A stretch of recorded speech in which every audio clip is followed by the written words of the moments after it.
DTC 유전자 검사 기간, 검사 역량 평가 기준에 대해서 설명해 드리도록 하겠습니다. DTC 유전자 검사는 해당 고시에 따라 시행 주체가 유전자 검사 기관입니다. DTC 유전자 검사는 의료기관을 방문하지 않고 소비자가 직접 유전자 검사를 신청한다는 특징을 가지고 있습니다. 이렇기 때문에 개인 식별을 위한 유전자 검사나 질병의 진단, 치료, 예측 등의 의학적 유전자 검사와는 구분이 됩니다. 제한된 목적으로 운영이 가능한데 그 목적은 영양, 생활습관 및 신체적 특징에 따른 질병 예방 또는 유전적 혈통을 찾기 위한 검사만 가능합니다. DTC 유전자 검사는 질병과의 유전적 연관성은 낮지만 그동안 보고된 연구 결과에 따른 통계학적 근거에 기반하여 허용되고 있습니다. 이를 참고하여 인증 사업에 참여해 주시기 바랍니다. 저희 DTC 유전자 검사 시행 법적 근거는 생명윤리법 제49조 제2항에 따라 있습니다. 특히 유전자 검사 기관은 보건복지부 령으로 정하는 시설 및 인력 등을 갖추고 보건복지부 장관으로부터 검사 항목별 숙련도, 검사 결과의 분석, 해석, 전달, 검사 대상자, 개인정보의 보호 방안 등 해당 기관의 검사 역량에 대한 인증을 받아야 합니다. 그리고 이 인증에 대한 유효기간은 인증받은 날로부터 3년이고 인증의 유효기간이 끝나도 계속해서 인증을 유지하려는 경우에 재인증을 받도록 법에서 규정하고 있습니다. 시행규칙에서는 인증을 위해서 검토해야 될 사항을 다음과 같이 나열하고 있습니다. 첫 번째는 유전자 검사기관 시설 및 장비 등에 대한 운영체계의 적절성, 검사기관 인력의 전문성, 검사 목적별 유전자 검사 항목의 적절성, 홍보 내용 및 서비스 판매 방법의 적절성, 검사 서비스의 관리 계획의 적절성, 유전자 검사 결과의 정확성, 검사 대상자의 개인정보 보호 및 처리 계획의 적절성 등입니다. 이에 대한 내용을 바탕으로 저희 평가는 다음과 같이 3개의 영역, 10개의 범주, 31개의 평가 기준, 70개의 세부 평가 기준으로 구성되어 있습니다. 저희 인증 절차를 좀 간단하게 말씀드리겠습니다. 저희 인증 신청은 저희 검사 역량 처리 인증 기관의 홈페이지를 통해서 가능합니다. 그리고 신청을 완료해 주시면 서류 평가와 항목 적절성 평가가 동시에 진행이 됩니다. 그리고 서류 평가를 통과한 기간에 한해서 현장 평가와 외부 정도 평가가 동시에 진행이 됩니다. 현장 평가와 외부 정도 관리 평가 결과를 종합하여 종합 평가가 실시되고 해당 결과를 종합하여 보건복지부 장관의 인증이 부여되는 절차를 가지고 있습니다. 인증받은 기관의 경우에는 연 1회 실태평가가 진행되고 외부 정도 관리 평가가 동시에 진행이 됩니다. 인증받은 이후에 항목 등을 변경하고 싶은 경우에는 변경 인증 절차를 통해서 변경하실 수 있습니다. 네, 지금까지 인증제 추진 결과를 간단하게 설명드리면 다음과 같습니다. 지금까지 4차례의 인증제 결과를 거쳐 현재 총 9개 기관에서 인증을 부여받았습니다. 그리고 70개 항목에서 시작되었던 게 현재 190개까지 허용이 확대되어 있습니다. 지금부터 평가 기준에 대해서 좀 상세한 설명을 해드리도록 하겠습니다. 첫 번째로는 검사 서비스 운영체계 관련입니다. 네, 저희 인증 신청 자격 조건이기도 합니다. 1.1.1에는 생명윤리법 49조 제1항에 따라 해당 검사기관에서 제공하고 있는 검사 서비스의 목적에 맞는 신고 요건을 갖추도록 하고 있습니다. 말씀드렸다시피 생명윤리법 시행규칙 별표에 따라서 목적 3과 목적 4로 신고가 완료된 기관의 경우에 저희 인증 신청이 가능합니다. 신고가 제대로 되었는지 확인하기 위한 신고 확인증, 변경 신고 확인증을 제출해 주셔야 합니다. 몇 가지 예를 준비했습니다. 신고 확인증과 변경 신고 확인증 등에 다양하게 목적이 표기되어 있습니다. 지금 해당 검사 기관에서 가지고 계신 신고 확인증을 확인하셔서 목적이 명확하게 표기되어 있는지 확인하시고 이를 제출하여 주시기 바랍니다. 이를 제출하실 때 저희 권고 양식 제1호의 시설 및 인력 등 현황 자료도 함께 첨부해 주셔야 됩니다. 이때 그 장비 분류들이 별표에 나와 있는 대로 분석 처리 보관, 결과 처리 이렇게 구분해서 장비가 기재될 수 있도록 해주시고, 인력에 대해서도 목적별로 인력이 신고 확인증에 위첨자로 표기가 되어 있습니다. 그래서 그 인력 현황에 적어주신 인력이 신고 확인증에 제대로 기재되어 있는지 한 번 더 확인하시고 신청해 주시기 바랍니다. 다음은 변경신고 관리입니다. DTC 유전자 검사 변경신고 사항 관리를 위한 능력을 평가하고 있습니다. 이를 위해서는 변경신고 확인증과 이에 따른 이력관리 등을 확인할 수 있는 내부 지침을 저희 쪽에 제출해 주셔야 합니다. 해당 지침에는 관련된 업무를 하는 담당자가 명시되고 그 역할이 명시되어야 함은 물론 저희 생명윤리법 제49조 2항에 대한 내용들이 기재되어 있어야 합니다. 생명윤리법 49조 2항에는 사유 발생일로부터 30일 이내에 신고하도록 의무로 규정하고 있습니다. 이에 따라서 사유 발생일, 신고일, 수리일이 표기되어 기간 내에서 이에 대한 관리가 가능한 문서들을 함께 제출해 주시기 바랍니다. 다음은 휴폐업 신고입니다. 휴폐업 신고는 생명윤리법 49조 제4항에 따라서 휴폐업 신고에 대비한 검사 대상물, 유전정보 및 관련 기록물에 대한 폐기 및 이관 절차가 포함된 지침을 저희 쪽에 제출해 주셔야 합니다. 이에 따라 생명윤리법에 기재되어 있는 신고서, 처리 계획서, 30일 내에 질병관리청에 제출하여야 한다는 내용, 검사 대상자에게 30일 이상 고지되어야 된다는 내용들이 지침에 잘 기재되어 있는지 확인하시고, 이뿐만 아니라 검사물, 유전 정보, 관련 기록물들의 정의, 또 처리 절차, 담당자들이 포함되어 있는지 한 번 더 확인하셔서 제출해 주시기 바랍니다. 저희가 이 평가 기준을 서류, 현장, 실태로 구분해 놓고 평가 방식을 필수와 정성으로 구분하여 놨습니다. 평가 절차에 따라서 기재되어 있는 항목들 표기해 놨고, 평가 방식은 필수의 경우에는 패스페일로 구분되고 정성의 경우에는 상중하로 구분됩니다. 페일이 하나라도 있거나 하가 하나라도 있으면 인증이 불가능하기 때문에 이를 유의하여 주시기 바랍니다. 네, 다음은 조직 및 인적 자원 관리입니다. 먼저 기간 내에 DTC 유전자 검사 서비스의 제공 및 관리에 필요한 조직 및 인력 운영에 대한 규정 및 지침이 있는지 확인하여 주시기 바랍니다. 이를 위해서는 규정이나 지침 내에 인력별 자격이라던가 인력별 역할, 그리고 겸직 금지에 대한 내용들이 포함되어 있어야 합니다. 이는 권고양식 제1호 서식 시설 및 인력 현황 등에도 표기해달라고 저희가 명시해 놓은 게 조직도입니다. 관련 조직도를 보면 부적절한 예 두 가지를 명시해 놨거든요. 그래서 필수 인력만 이렇게 기재해 놔서 기관 내에 DTC 조직이 어떻게 설치되어 있는지 인지할 수 없거나, 그리고 저희가 전체 조직도 안에서 DTC 인력을 확인할 수 없는 조직도를 제출해 주신 경우에는 다시 제출하실 수 있도록 저희가 보완 요청 때 말씀드리고 있으니 이를 한 번 더 확인하시기 바랍니다. 그리고 저희 관련 법령 근거들이 지침 내에 많이 명시되어 있습니다. 저희가 계속 평가를 진행하다 보니까 개정 전 버전의 법령을 넣으신다던가 지침 안에 상이한 법령들이 넣어져 있는 경우들이 많습니다. 그래서 지침 제출하시기 전에 일괄적으로 한번 검토하셔서 관련 법령이 최신 버전으로 통일되게 들어가 있는지 한번 확인해 주시면 좋을 것 같습니다. 네, 다음은 종사자에 대하여 업무별로 적정 인력을 배치하고 있는지 확인하도록 하겠습니다.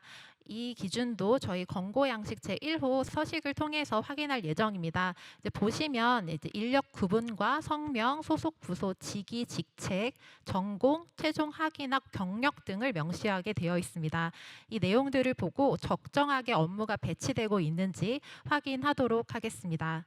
네, 다음은 저희 종사자에 대한 교육 계획이 제대로 운영되고 있는지 확인할 예정입니다. 교육 계획에 대한 지침들 제출해 주시고, 교육 이수 여부를 Y와 N으로 작성할 수 있게 서식이 마련되어 있습니다.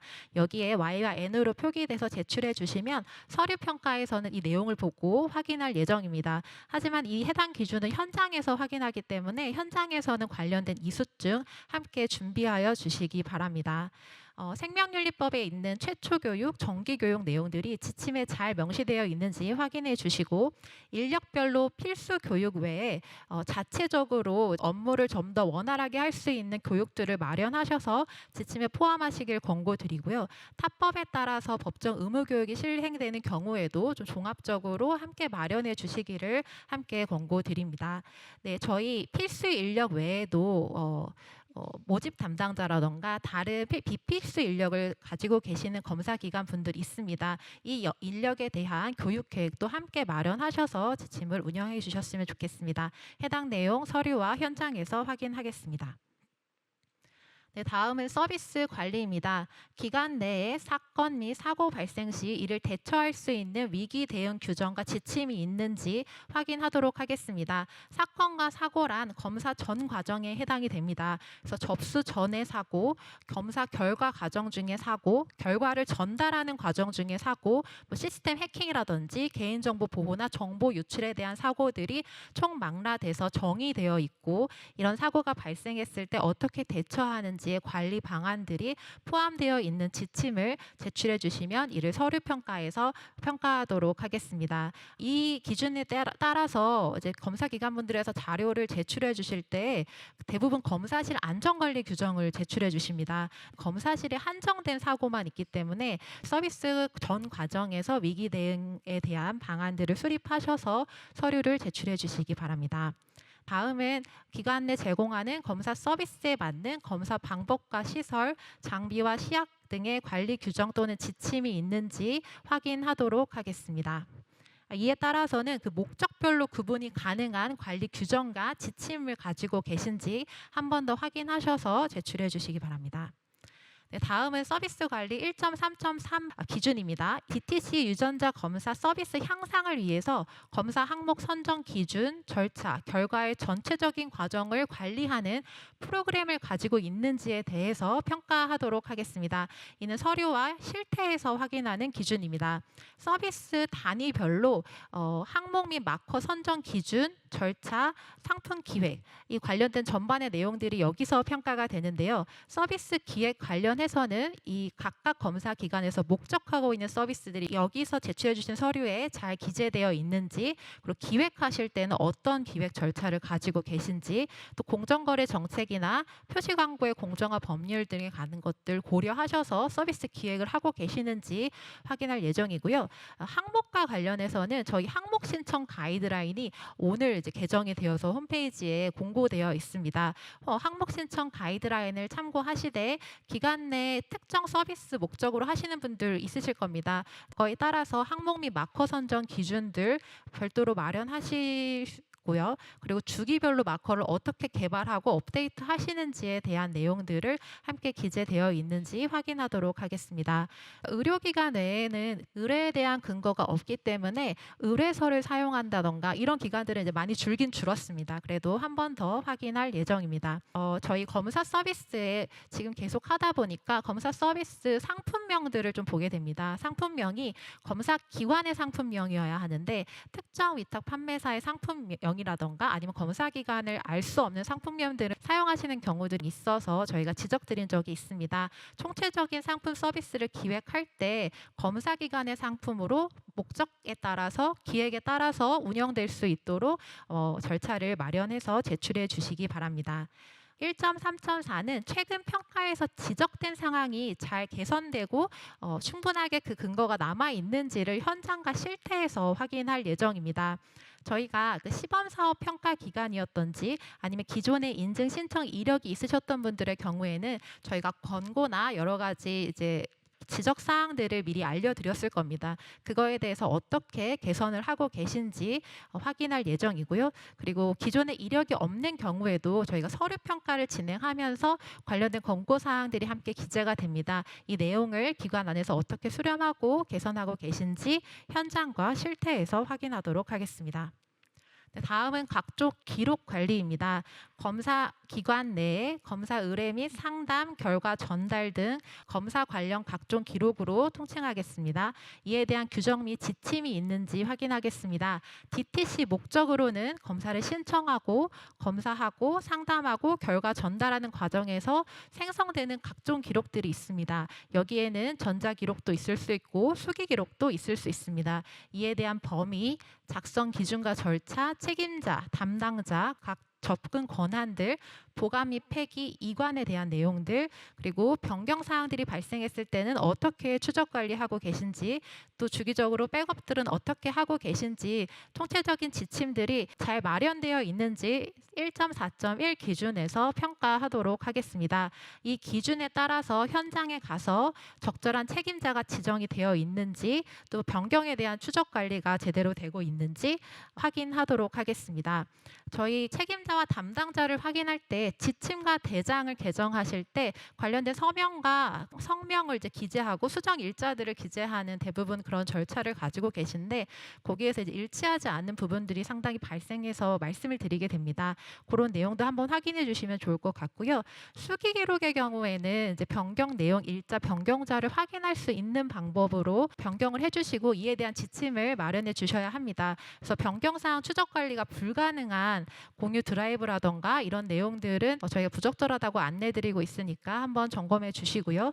또 로그 등으로 추적은 가능하더라도 이를 관리할 수 있는 지침이나 대장이 없는 경우에도 저희가 적절하지 않다고 말씀드리고 있습니다. 1.4.1의 기준에 따르는 지침에 따라서 백업 기준 잘 갖추고 있는지 확인할 예정이고요. 수기 기록의 경우에는 화재 등 분실 방지를 위한 대응 절차가 포함되어 있는지가 이 위 기준에서 평가되겠습니다.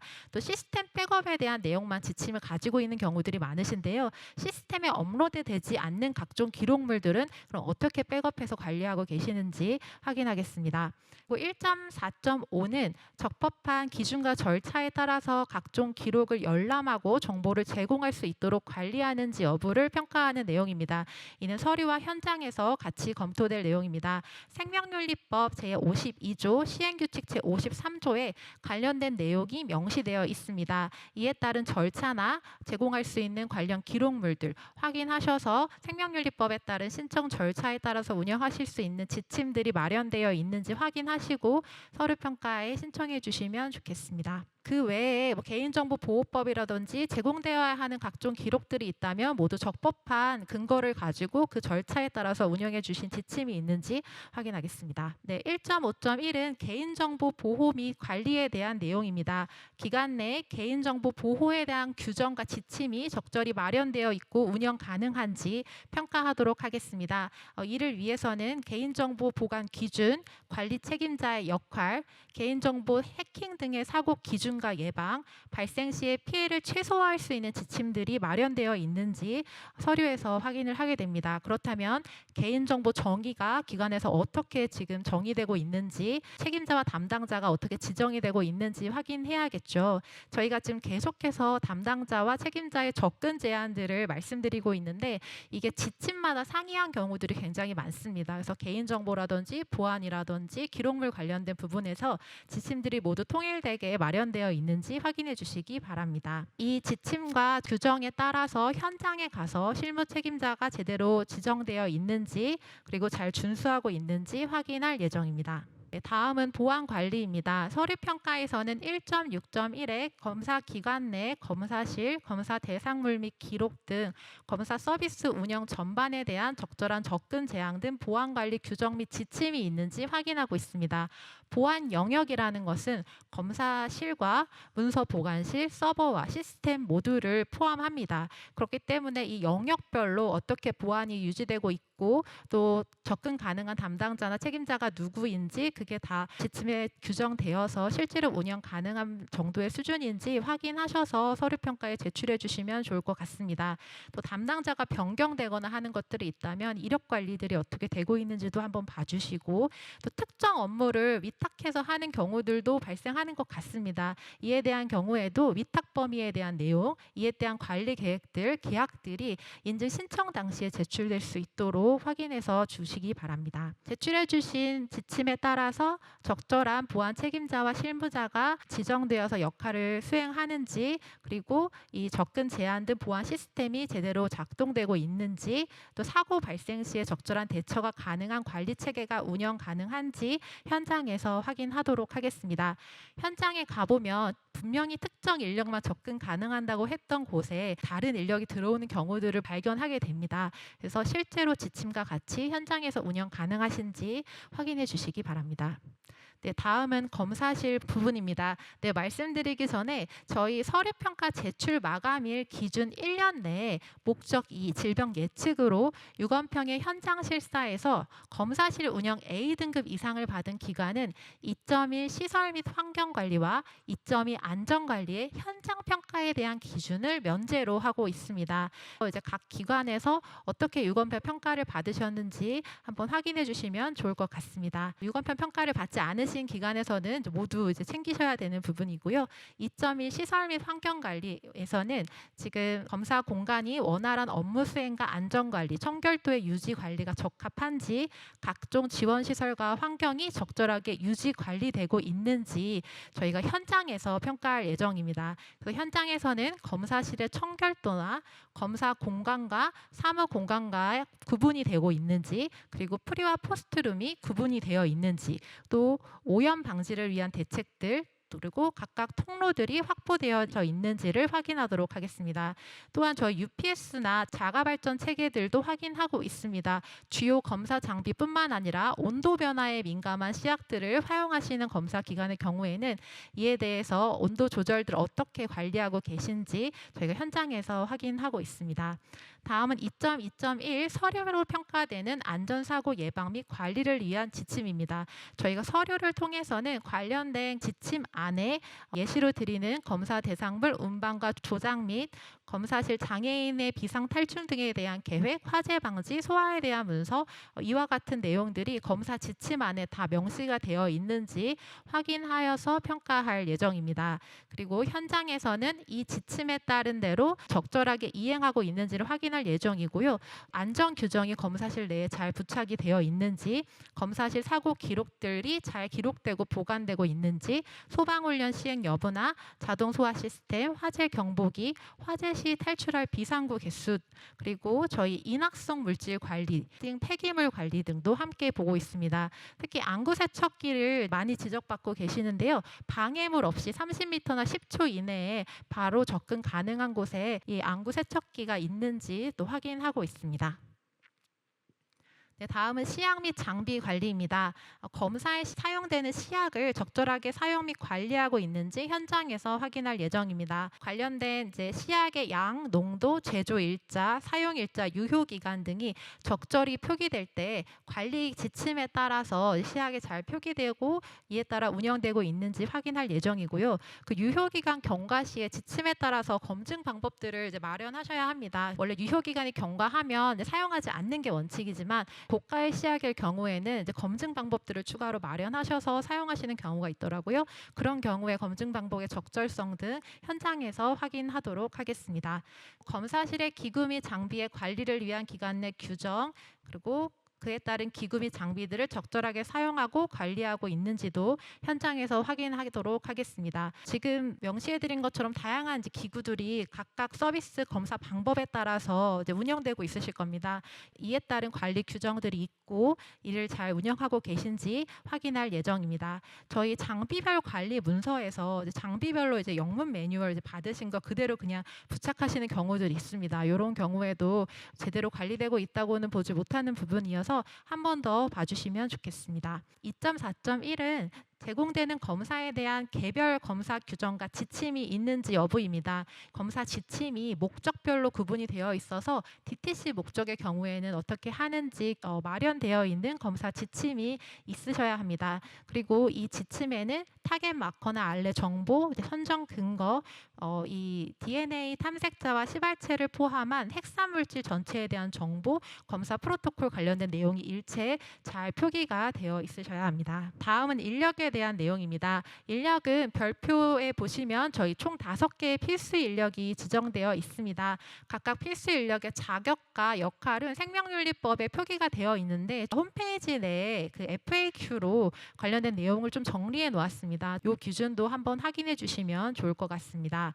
특히 이 인력의 적절성들을 확인할 때 자격증이나 이력증, 경력 등 교육 이수증 같은 것들을 저희가 현장에서 요청드립니다. 개인정보와 관련된 이런 서류는 서류 평가 때 제출하시면 안 되고요. 현장에서 저희가 확인 가능하도록 제시해 주시면 감사하겠습니다. 네, 특히 그 검사 총괄 책임자의 경우에는 검사 서비스 전반을 기획함과 동시에 결과에 대한 책임도 지게 됩니다. 따라서 유전자 서비스 기획 및 그 검사 관련 전문성이 있는지 현장에서 좀 확인을 하게 됩니다. 특히 이렇게 불분명한 검사 결과가 있거나 알고리즘, 해석이 조금 분분한 영역이 있을 경우에 그 책임을 총괄 책임자가 주로 지기 때문에 이에 대한 연구 경험이나 경력이 있는지 확인하시어 주시면 좋겠습니다. 그 외의 인력들 참고하여 주시고요. 검사 결과지에 대한 상담의 전문 인력은 결과 분석 전달 담당자입니다. 그래서 이 인력은 결과지 내용에 대한 책임, 이를 잘 설명하고 전달할 수 있는 역량을 갖추셔야 됩니다. 간단한 연구 대상자 정보라던가 이런 거는 서비스 관리 담당자가 응할 수 있겠지만 결과지 상담의 주체가 결과 분석 전달 담당자라는 거 기억해 주시면 좋겠고, 개인정보와 관련된 업무는 필수 인력이 하는 것을 저희가 말씀드리고 있습니다. 그래서 동의서를 관리하시거나 이런 인력이 비필수 인력으로 배정되어 있으신 경우에는 저희가 적절하지 않다고 말씀드리고 있으니 관련 업무 프로세스 점검해 보시면서 확인해 주시면 좋겠습니다. 다음은 4번 광고 및 정보 제공 관리입니다. 이 4번, 5번 때가 그 유전자 검사 기관에서 DTC를 처음 이제 시도할 때 가장 많이 헷갈리는 부분입니다. 그래서 검사 서비스, 이 서비스라는 것들을 좀 기억해 주시면 좋겠고, 상품 및 용역으로 접근해 주시면 좋을 것 같습니다. 시행 주체가 인증받은 유전자 검사 기관이라는 거 꼭 기억하셔서 제공되는 모든 설명과 동의 과정의 내용들을 관리할 책임을 유전자 검사 기관이 가지고 계시다는 것을 기억해 주시기 바랍니다. 그리고 소비자에게 꼭 제공되어야 되는 정보들 함께 기재해 놓았습니다. 네, 4.1.1입니다. 해당 검사기관이 제공하는 유전자 검사에 대한 광고용 정보를 어떻게 관리하고 있는지에 대한 내용입니다. 그래서 이 기준은 소비자가 키트를 구매하기 전에 노출되는 정보에 대한 내용입니다. 광고용 정보가 인증된 검사기관이라는 거, 그리고 이 검사 목적, 그리고 한계, 검사 항목, 그 검사 항목을 설명하실 때는 저희가 허용된 항목명을 나열해 놨습니다. 그래서 그 허용된 항목명 을 사용하셔야 됩니다. 그리고 저희가 항목명과 함께 항목 정의도 함께 마련해 놨으니 이 정의를 활용하셔서 광고용 정보를 제공해 주시기 바랍니다. 그 외에도 상품 정보나 상담 창구, 구매 취소나 환불 등에 대한 내용, 그리고 그런 내용들이 잘 표기되어 있는지, 부적절한 질환이 연계된다는 표시라던가 굉장히 단정적인 표현, 저희가 지금 계속해서 홍보 모니터링을 진행 중인데 뭐 이 유전자가 어떤 특정 표현형에 절대적인 영향을 가지고 있다, 뭐 이런 식으로 홍보가 된다든지 하는 것들은 적절하지 않다고 보고 있습니다. 그리고 거짓 표시 및 과대 광고입니다. 이는 생명윤리법 제50조, 시행규칙 제50조에 포함하는 내용들이 이 지침에 따라서 잘 관리되고 있는지를 평가하는 사안입니다. 이 과정에서 DTC 검사 외에 이제 의료기관에서 진행되는 진단 및 예측에 대한 검사가 소비자가 그것을 살 수 있는 것처럼 검사기관에서 홍보하고 하는 경우들이 있는데요. 이 경우도 적절하지 않다고 보고 있기 때문에 한번 전반적으로 검토해 주셔서 제출해 주시면 좋겠습니다. 이 4번대 기준은 서류, 현장, 실태 모두에서 점검할 예정입니다. 이를 확인하기 위해서는 홍보 판매 계획서나 관리 계획서, 관련된 지침들 뿐만 아니라 광고용 소개 및 홍보 자료 일체를 저희 쪽에 제출해 주셔야 됩니다. 동영상, 웹페이지, SNS 전부 다 총망라해서 제출해 주시거나 저희가 확인할 수 있는 링크들을 함께 기재해 주시고, 이게 지금 당장 저희가 하고 있는 게 아니니까 뭐 예정 이런 식으로 표기해서 제출해 주시는 경우가 있는데, 예정이긴 하시겠지만 그럼에도 불구하고 인증을 받으시면 실제로 바로 서비스가 가능할 정도의 안을 만들어서 저희 쪽에 제출해 주셔야 평가가 가능합니다.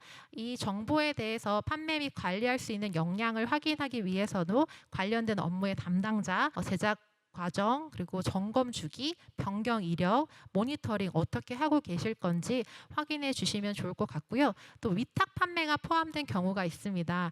이 경우에는 검사 기관이 특정 업무를 다른 관에게 위탁하는 걸 말하거든요.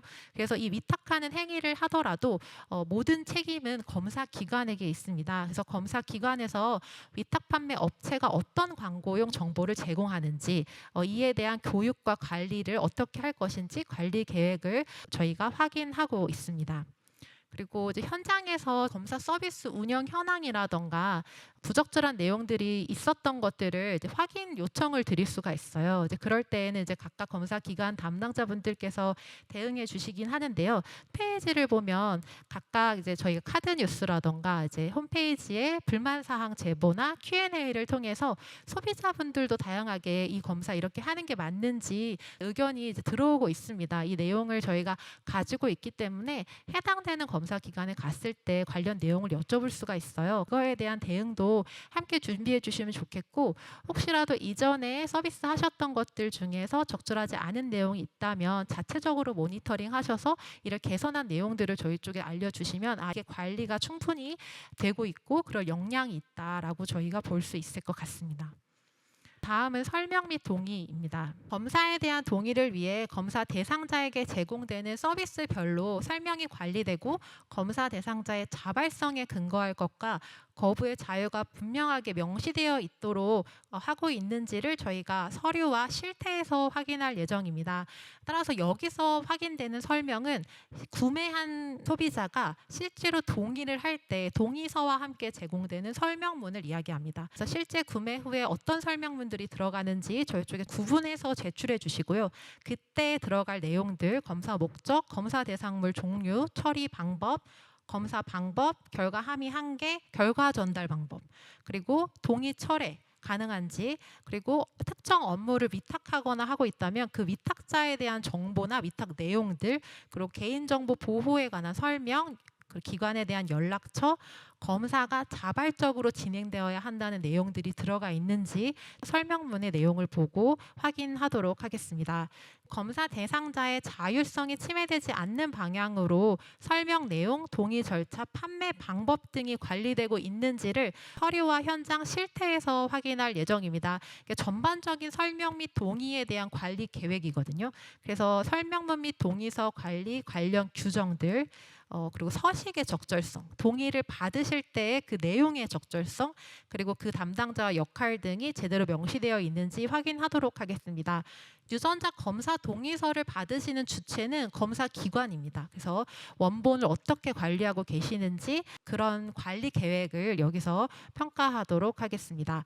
저희가 여기서 평가하는 것들은 4번과 유사하게 홍보 판매 계획서, 관리 계획서 등이지만 여기서는 동의서 일체를 확인하게 돼 있습니다. 그래서 실제로 운영되기 전에 안으로 마련하신 모든 동의서들을 이 기준에 맞춰서 제출해 주셔야 됩니다.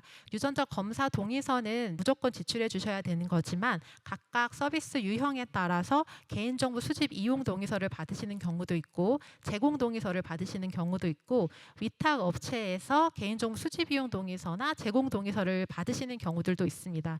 그 프로세스 전반의 절차를 확인하셔서 동의 내용이 들어간다면 그 동의 서식을 한꺼번에 제출해 주시면 좋을 것 같습니다. 또 평가 시에는 키트를 준비해 주셔야 됩니다. 그 키트에는 5번 항목으로 제출됐던 설명문, 그리고 채취 키트, 그리고 키트에 대한 사용 설명서, 그리고 동의서 이렇게 포함되어 있을 텐데요. 실제로 시중에 판매될 그 키트의 예시본을 3세트 정도 마련해서 함께 준비해 주실 것을 요청드리고 있습니다. 다음은 서면 동의 획득입니다. 목적 및 서비스별로 획득된 동의서를 적절하게 관리하고 있는지 서류 현장 실태를 통해서 확인할 예정입니다. 서면 동의서일 경우와 전자 동의서일 경우가 달라질 수 있겠죠. 각각의 담당자나 접근 제한들, 시스템으로는 어떻게 접근 제한하고 관리하고 있는지, 문서 보관실에서 관리한다면 특정 인력만 들어갈 수 있게 어떻게 관리하시는지, 그리고 보존 기관들은 어떻게 관리하고 계시는지 서류에 잘 기재되어 있고 그대로 현장에서 잘 운영되고 있는지 확인하도록 하겠습니다. 5.2.2는 검사 목적 외 활용 여부 및 가능성에 대한 명시와 그에 따른 목적 외 사용을 위한 적법한 동의 내용 및 절차가 있는지에 대한 내용입니다. 검사 목적 외 활용의 경우에는 저희가 연구 계획에 대해서 말씀드리고 있습니다. 연구 계획이 있는 경우 그 계획에 따라서 인간 대상 연구인지 인체 유래물 연구인지 구분해 주실 수 있을 것 같고요. 인체 유래물 연구 관련해서는 법정 양식의 동의서를 사용해 주셔야 됩니다. 이에 대한 내용들 확인하셔서 준비해 주시고 이제 연구를 하실 경우에는 IRB 승인을 득하셔야 되기 때문에 그 승인에 대한 내용들도 지침에 마련이 되어 있는지 확인해 주시면 좋겠습니다. 있겠습니다. 목적의 활용 계획에 대한 경우는 2차 서비스 연계를 위한 정보 제공에 대한 내용들이 조금 포함됐기 때문에 이후에 좀 더 자세히 설명드리도록 하겠습니다. 목적 외 활용이라고 보기는 좀 어렵지만 저희가 지금은 이제 만약에 검사 항목을 14개만 하시다가 추후에 확대되셨을 때 그 추가 분석을 위한 데이터 보관 동의를 받으시는 경우들이 이제 좀 있으시더라고요. 그 계획의 경우에도 검사 목적에 해당한 동의를 받으시는 절차들을 충분히 적법하게 마련하셔서 관련된 동의서를 한꺼번에 제출해 주시면 좋으실 것 같습니다. 이에 대한 내용의 적절성 서류 현장 실태에서 모두 확인하도록 하겠습니다. 네, 법정 양식 동의서만 설명드리려고 합니다. 유전자 검사 동의서 법정 양식 사용하셔야 됩니다. 법정 양식은 약간의 편집이나 디자인 정도의 수정 정도만 가능하고 내용들을 가감하실 수는 없습니다. 그래서 이 내용 그대로 사용해 주시고 빨간 박스로 쳐져 있는 부분은 기관에서 명시하셔서 나가시는 게 적절하다고 저희가 안내드린 사항입니다. 그리고 이번에 이제 많이 지적이 되셨던 게 이 상담자에 대한 부분입니다. 실제로 동의를 할 때에 동의에 대한 설명을 하고 있는 설명 인력이 이 상담자란에 성명과 서명을 하셔야 되는데요. 이에 대한 절차를 가지고 계시는지도 서류와 현장에서 같이 확인하도록 하겠습니다. 판매 유형 구분을 조금 이해하실 수 있도록 좀 예시로 마련해 봤습니다. 4번과 5번 범주는 아직 판매를 해본 적이 없으시더라고 하더라도 인증 후에 바로 시행 가능할 정도로 준비를 하고 인증을 신청하셔야 됩니다. 이 경우에 판매 유형을 구분해 보면 직접 판매와 위탁하는 판매가 있을 거고요. 그 경우에 위탁하는 경우에는 위탁 판매에 대한 관리 계획이 있으셔야 됩니다. 그래서 위탁을 하는 범위라던가 위탁하는 인력에 대해서 어떻게 관리하실 건지, 광고용 설명 자료들을 어떻게 모니터링하고 컨펌하실 건지에 대한 내용들이 관리 계획에 포함되어 있는지 확인할 예정입니다. 그리고 온라인과 오프라인으로 각각 구분이 가능하실 거고요. 직접 판매 온라인의 경우에는 홈페이지나 웹을 통해서 주로 판매를 하시는데 일부 검사 기관이 직접 쿠팡이나 네이버 스마트 스토어 같은 판매 플랫폼을 통해서 하시는 경우들이 있습니다. 이것도 직접 판매 유형에 해당되기 때문에 그쪽에 기재를 해주시면 좋을 것 같습니다.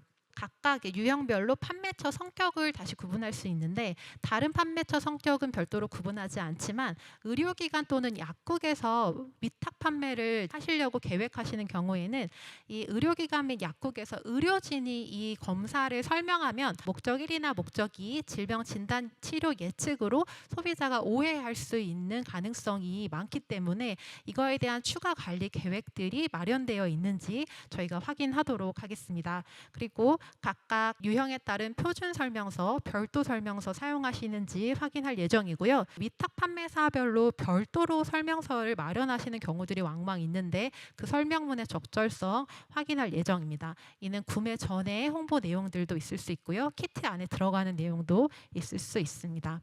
그리고 동의서를 구독하는 방법에 대해서도 또 나눠질 수 있습니다. 그래서 서면 동의서를 구독하시는지 전자 동의서를 구독하시는지 확인해 주시면 좋겠고 상품을 설명하고 동의서를 구독하는 인력 소속에 따라서 관리 계획이 추가로 필요한 경우들이 있을 수 있기 때문에 이를 확인해 주시면 좋겠습니다.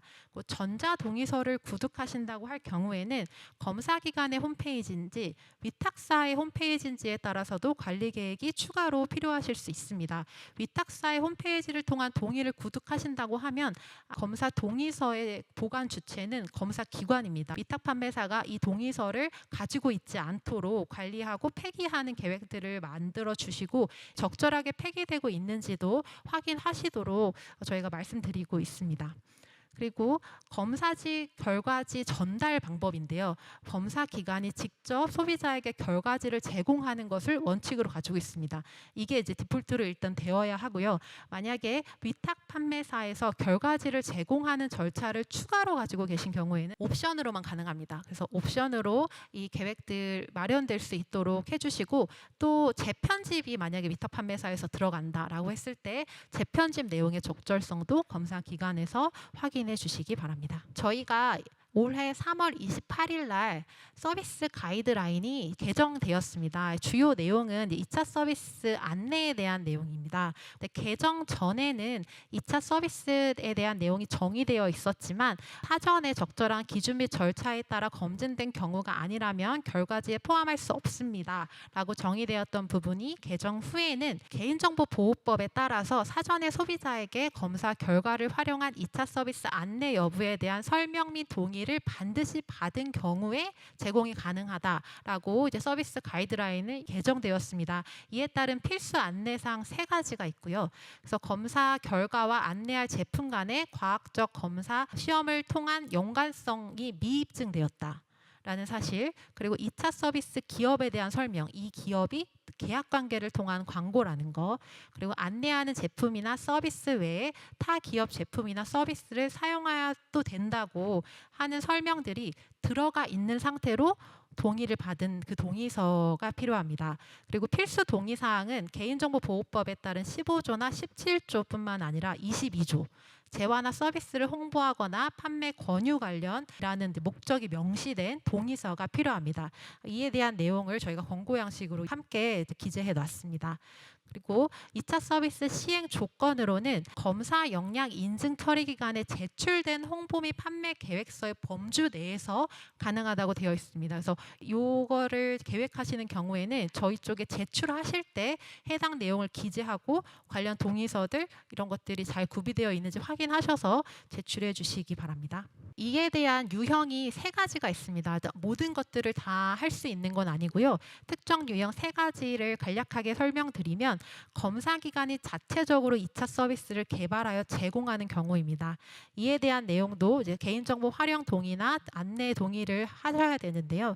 이 권고 서식으로 저희가 동의서를 마련해서 함께 공고를 해 놓았습니다. 동의서를 활용하시되 권고 양식이기 때문에 꼭 이걸 쓰셔야 된다는 내용은 아니지만 이 동의서에 있는 내용들은 최소 정보로 저희가 마련해 놓은 거기 때문에 이 내용들이 포함되게 기관 안에서 활용하셔서 준비하시고 그걸 저희 쪽에 신청하실 때 제출해 주시면 되겠습니다. 두 번째 유형의 경우에는 2차 서비스 기업의 유전자 검사의 판매를 위탁하고 해당 회사에 2차 서비스를 제공하는 유형입니다. 이 유형의 경우에도 동의서를 받아야 하는데요. 그는 뒤에서 설명드리고 검사 결과지를 제공하는 위탁 판매사가 있을 수 있고 2차 서비스를 제공하는 위탁 판매사가 있을 수 있습니다. 각각 개인정보, 민감정보 제공에 대한 동의는 구별해서 받으셔야 됩니다. 그래서 목적에 따라서 동의가 다 다르기 때문에 그 내용을 예시할 수 있도록 만들어 놨고요. 3번째 유형은 유전자 검사 기관에서 2차 서비스 기업에게 검사 결과 중 일부를 전달하고 그리고 2차 서비스 기업이 소비자에게 제품 서비스를 전달하는 유형입니다. 이 유형에 대해서도 이제 각각 이제 받아야 하는 동의들이 있어서 저희 동의서 서식을 만들어서 기재를 해 놓았습니다. 여기 보시면 검사 기관 그리고 2차 서비스 기업이 어떤 기업인지 적게 되어 있고 개인정보 수집 이용 부분의 목적 을 보시면 검사 결과에 따른 제품 또는 서비스에 대한 안내 및 정보와 제공이라고 되어 있죠. 저기 표기되어 있는 동의서를 받으시고 각각의 항목들을 기재해 주셔야 됩니다. 보시면 저희가 안내해야 되는 3가지 안내사항도 동의서에 기재되어 있는 거 확인하실 수 있고요. 저희가 그 수집한 내용, 그러니까 해당 목적으로 수집한 정보만 동일하게 제공 목적으로 제공하실 수 있습니다. 그래서 다른 목적으로 수집되어 있는 개인정보를 다른 목적으로 제공하시면 적법한 동의 절차가 아니라고 판단되기 때문에 그 목적들을 좀 확인하셔서 동의서를 마련해 주시면 좋을 것 같습니다. 개인정보와 유전자 검사 결과는 민감정보로 구분되어서 별도로 동의를 구독하셔야 됩니다. 그리고 민감정보인 유전자 검사 결과를 2차 서비스 기업에게 제공할 때는 다 결과를 주는 게 아니고요. 2차 서비스 그 기업이 제공하는 제품이나 서비스에 해당하는 항목들을 동의서에 표기하셔서 그 항목에 대한 결과를 주실 때 재편집해서 나갈 수 있다면 그것도 검사 기관에서 한번 보셔서 적절한지 판단하시고 평가해 주시면 좋으실 것 같습니다. 네, 다음은 6번 검사 시행 관리 부분입니다. 검사 대상물이라고 하면 기존의 검사 기관에서는 대부분 이제 채취하는 그 검사 대상물만 생각하시는데요. 저희가 서비스 가이드라인을 경우에는 2차 분석이 가능한 홀지놈 시퀀스를 포함한 데이터도 다 검사 대상물로 정의한다고 규정을 해놨습니다. 유전자 검사 결과는 동의받은 목적 및 항목에 대한 유전자 검사 결과만 이렇게 정의를 해 놓았고요. 유전 정보는 생명윤리법에 따른 유전자 검사를 통해 얻어지는 개인의 유전적 특징에 대한 정보로 규정을 해 놓았습니다. 그래서 업무상 유전 정보의 처리는 생명윤리법에 따라서 검사 기관과 의뢰한 의뢰기관에서 가지고 있습니다. 그래서 DTC 유전자 검사 경우에는 검사 기관만 유전 정보를 가지고 있으실 수 있습니다. 그래서 검사 대상자로부터 동의받지 않은 유전 정보는 보관 및 처리가 불가능하다는 점 알아주시면 좋겠고, 9.1번 때부터 설명드리도록 하겠습니다. 이 평가 기준을 보려면 검사 실적이 필수입니다. 그래서 유전자 검사 실적이 없는 경우에는 평가 자체가 불가능하기 때문에 타목적 유전자 검사라도 연구 실적이라도 해당 자료를 먼저 준비하셔서 인증 신청에 들어와 주시면 좋을 것 같습니다. 연구 실적은 동의서 획득이나 검사 대상물 채취, 개인정보 제공, 검사 분석 및 결과를 모두 포함할 수 있는 연구를 의미합니다. 저희가 이 연구를 하기 위해서는 IRB 심의를 받으셔야 되죠. 그래서 그 심의 승인서라든지 당장 진행하실 건 아니지만 이에 대한 계획을 포함하실 거라면 어떻게 IRB 심의를 받으실 건지에 대한 계획들이 포함되어 있는지의 내용을 함께 보고 있습니다. 6.1.1 말씀드리겠습니다. 이는 획득된 동의서에 따라 동의받은 내용을 확인해서 처리하는 기준과 절차가 있는지 서류와 실태에서 확인할 예정입니다. 저희가 그 검사 시행 전에 동의서가 오면 그 동의서가 제대로 표기되어 있는지 확인하는 절차를 의미합니다. 이에 대한 내용이 서류로도 마련되어서 지침을 가지고 있고 실제로 현장에서 시뮬레이션을 했을 때 잘 운영되고 있는지를 평가하도록 하겠습니다. 각각 동의서마다 필수가 있고 선택이 있어요. 그리고 꼭 표기되어야 될 내용이 있고, 이런 것들이 담당 인력들이 그것들을 잘 보고 판단할 수 있는지에 대한 내용도 이 과정에서 평가가 됩니다. 그리고 검사 신청 내용이나 경로, 검사 대상물 상태가 불확실하거나 부적절한 경우에 처리하는 기준과 절차도 함께 이제 평가하고 있습니다. 이 과정은 어떤 분이 이제 평가를 하시는지 기관마다 조금씩 다르시거든요. 처음 키트가 도착했을 때 육안으로 확인할 수 있는 검사 대상물들에 대한 내용, 점검 내용들이 이 과정에서 포함이 되겠습니다. 다음은 검사 대상물의 종류와 그에 따른 적절한 채취 및 처리 절차를 마련해서 관리하고 있는지 여부입니다.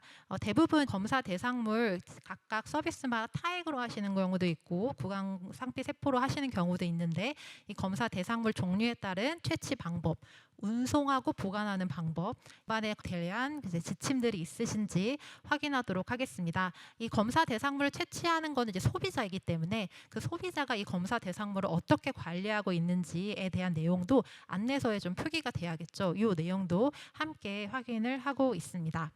그리고 적절한 관리번호 체계가 부여되어 있는지도 서류와 현장에서 확인을 합니다. 각각 서류에 관리번호 부여 체계들 공식들이 마련이 되어 있으신 채로 저희 쪽에 제출해 주시는데요.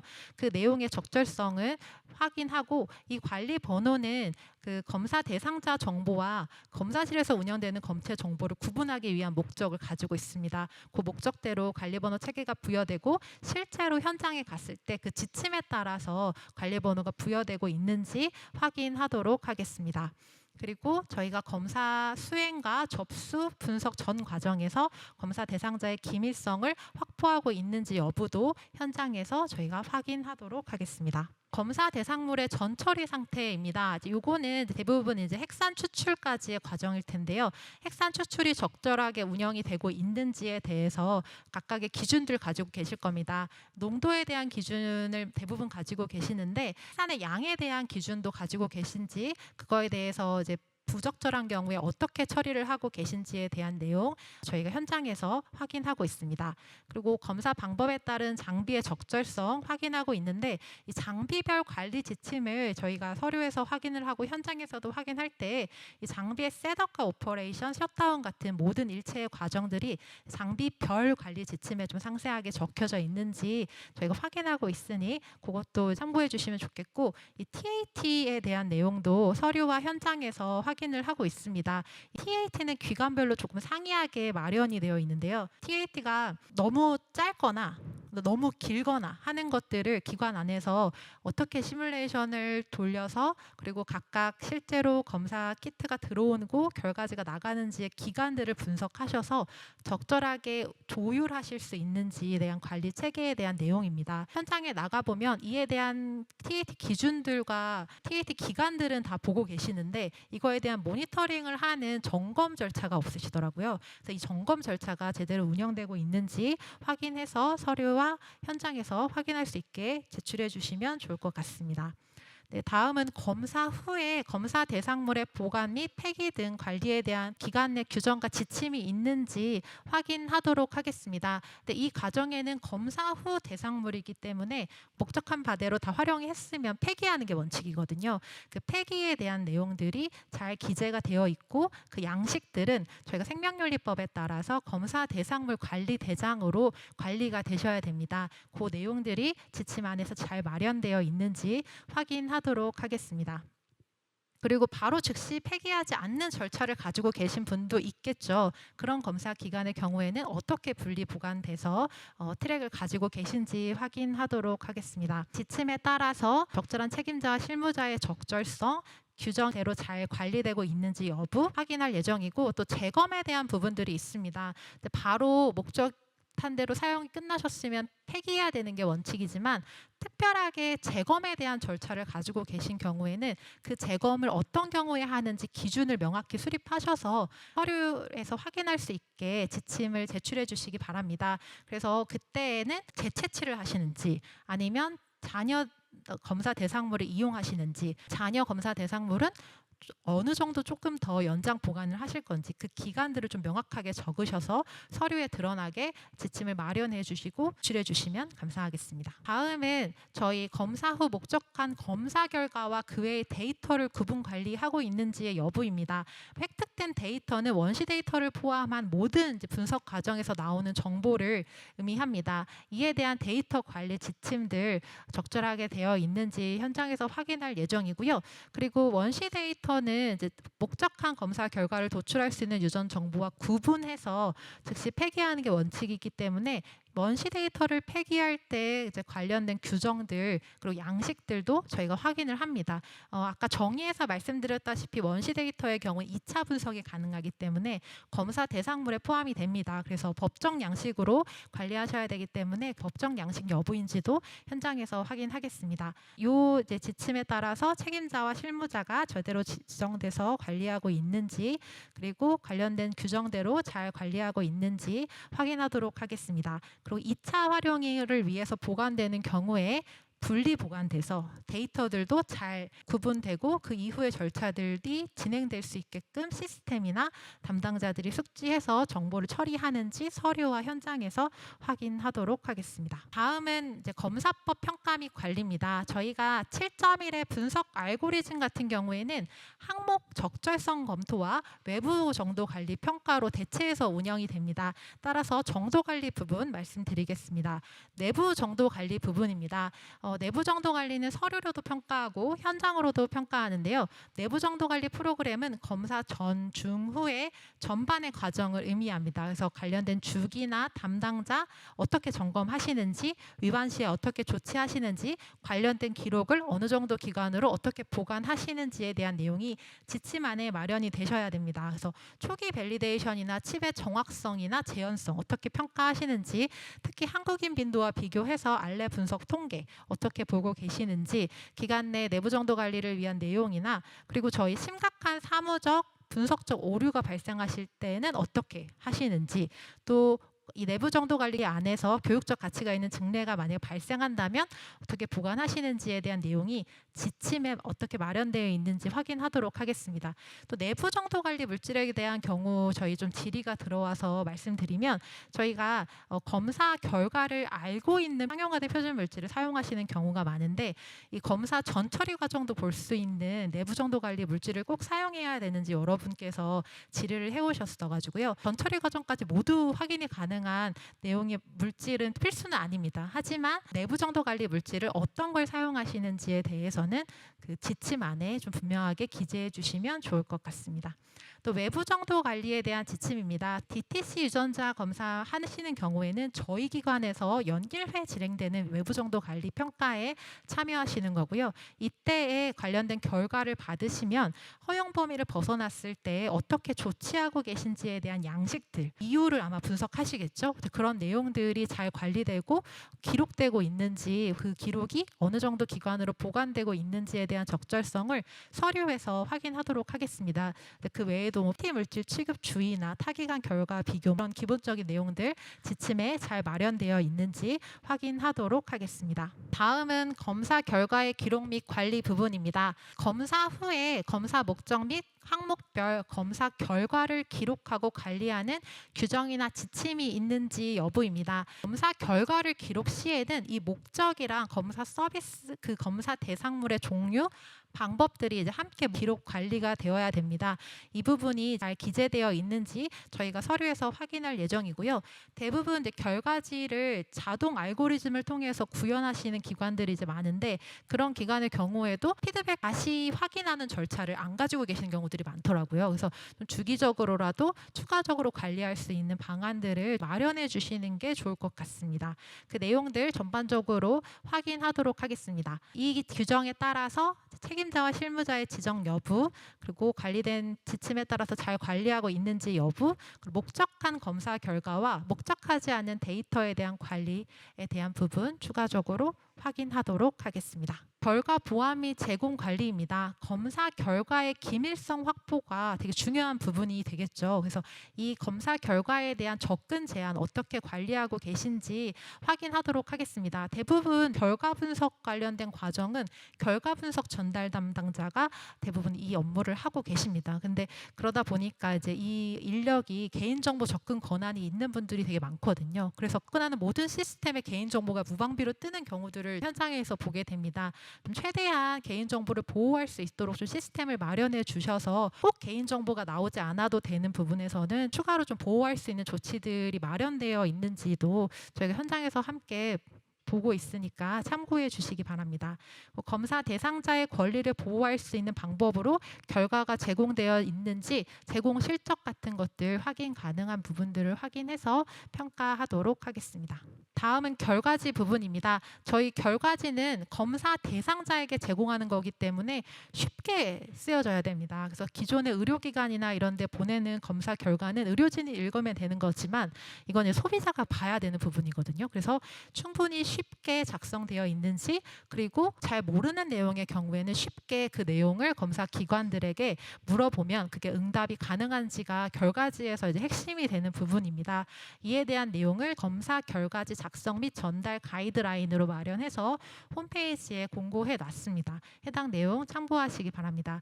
결과지에 필수로 기재되어야 되는 정보들이 있습니다. 잘 기재되어 있는지 확인해 주시면 좋겠고, 특히 일부 검사기관의 결과지에 유전자가 위험하다고 나오면 이제 심혈관 질환 발생할 가능성이 굉장히 높다거나 하는 단정적인 표현들 사용하시는 경우가 있는데, 그런 경우들 이제 부적절하다고 지적되고 있으니까 한번 확인하셔서 제출해 주시면 좋겠고, 이 결과지 작성에 대한 지침과 서비스별 결과지 샘플을 저희 쪽에 제출해 주시면 서류와 현장에서 확인하도록 하겠습니다. 전달 방법과 관련된 부분은 검사 대상자 본인에게 제공하는 것이 원칙입니다. 그래서 우편 발송을 준비하시는 경우에는 등기 우편이 이제 원칙이고요. 이에 따라서 제3자가 접근하지 않도록 하는 보호 조치들 마련해 주시면 좋겠고, 위탁 판매 업체가 이걸 전달하는 경우에도 이 인력이 이에 대한 내용들을 잘 숙지하고 있는지 관리할 책임 검사 기관에게 있다고 재차 말씀드렸으니까